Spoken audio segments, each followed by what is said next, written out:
Good morning, welcome. I'm Susan Buchser-Lochocki, running for President of the United States with the Green Party, and this is my dog Penny, a golden retriever. She is very excited because soon we're going to go for a walk.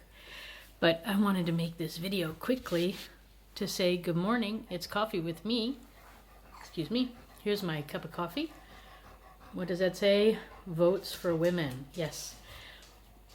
It's Tuesday, Talk Tuesday, July 7th, and we're going to be talking about women and mothers issues today in the Talk Tuesday talks. And this is the Votes for Women, which is sort of how I'm dressed in the traditional suffragette outfit, celebrating and marching every day this year for women's equality, women's rights of all sorts. It's time. We are equal. It's time to make us equal. So anyways, my coffee is and I have decaf today in my coffee cup. I should say that this came from one of my fellow Green Party presidential candidates. This is from Sydenham. She gave this to me when I visited her in LA earlier this year. She lives in South Central LA, so it was nice to be there. She has a very nice home. And, a good neighborhood. I had a good time. Thank you, Sydenham. Thank you for the cup. Thank you for letting me stay with you. I had a wonderful time. Anyway, votes for women. It's the 100-year anniversary year of women's right to vote. 100 years ago. We did it. We got the right. And then we've been voting ever since. Pretty cool. I'm proud of us. And I'm proud of the men out there. Most of the men who voted for us are probably no longer with us, but it was probably your father or your grandfather who did. So, good choice. It was about time. And now we can say it's been 100 years. Not every country in the world can say 100 years for women's rights to vote. So Switzerland, for them, it happened in 71. So next year, they'll be celebrating 50 years of women's rights to vote. And in fact, I think the last canton that allowed it, which was Appenzell, they didn't allow it until, I believe, 1993. So it's that recent that some women in Switzerland got the right to vote. So for them, it's been even a shorter time. And that's Switzerland, Europe. Just to let you know. I don't know what other countries are doing. But there are still places on the planet where women don't have that right. But it should be a right. So, okay. As you can see, the talk has already begun. And it's going to be a big, big topic. So, we'll see how many talks I do. Normally I do 2 because it's 2 for Tuesday.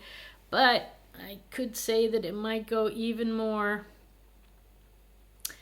So anyways, I'm going to keep talking until I can't talk anymore about women and our issues.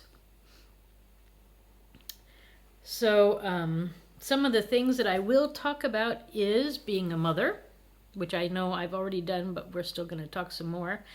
And I suppose I should say being a prostitute. And then I should also say being a girl, the rights of being a girl, and then getting back to mothers, becoming a mother, and all the various things that can happen. So there's miscarriage, there's birth, natural birth, then there's, of course, you might have children with birth defects, then there's abortion, and there's adoption, and there's foster care, and there's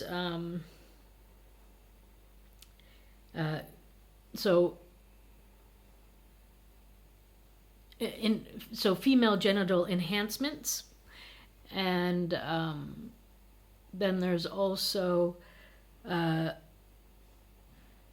as far as babies go, there's in vitro fertilization, or I don't know, we'll just call it all the different ways that they can now make babies outside of the womb and put it inside of you.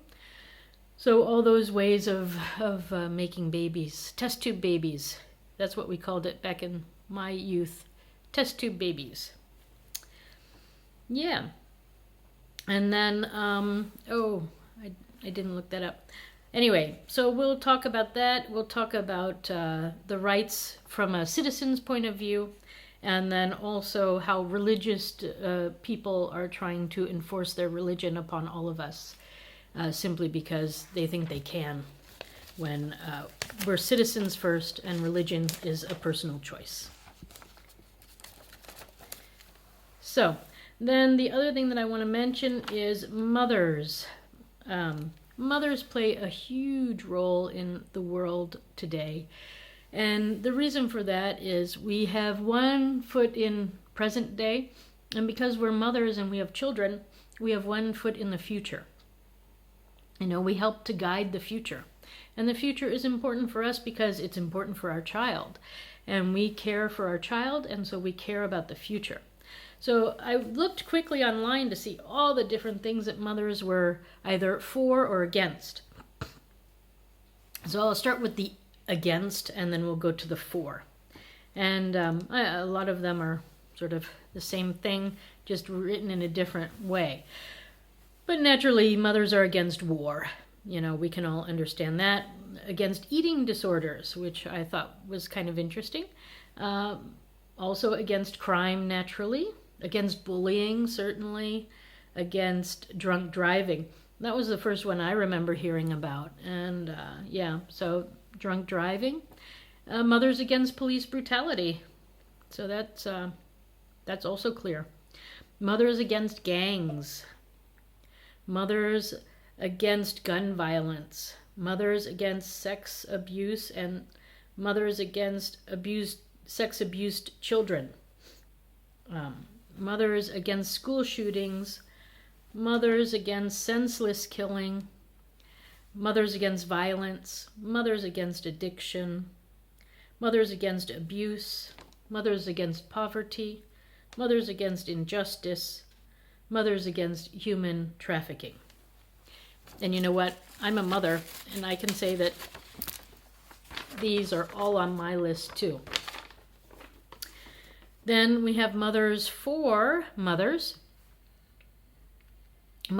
justice and equality, mothers for peace, that's one of mine, mothers for choice, mothers for earth, mothers for daughters and sons, mothers for refugees, mothers for tomorrow, that's clear, and mothers for the environment. So even if you're a mother, see, you're very active anyways. There's lots to keep you busy.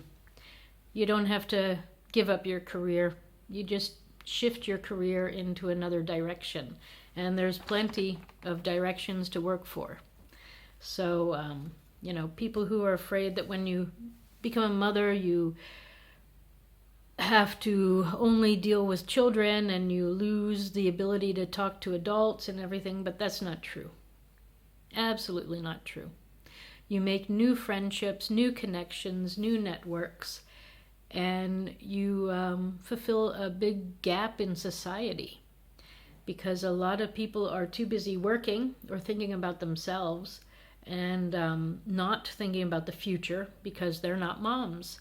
And so moms play a crucial role in our society. And need I say currently we don't pay them? It's just, for me, it's time. We evolved this way, but being a mother is a serious business. It's a serious job, and it's a job, and it needs to be paid. So I am talking to you right now about mother's pay. You get paid for being a mother. You get a vacation time away from your mothering time.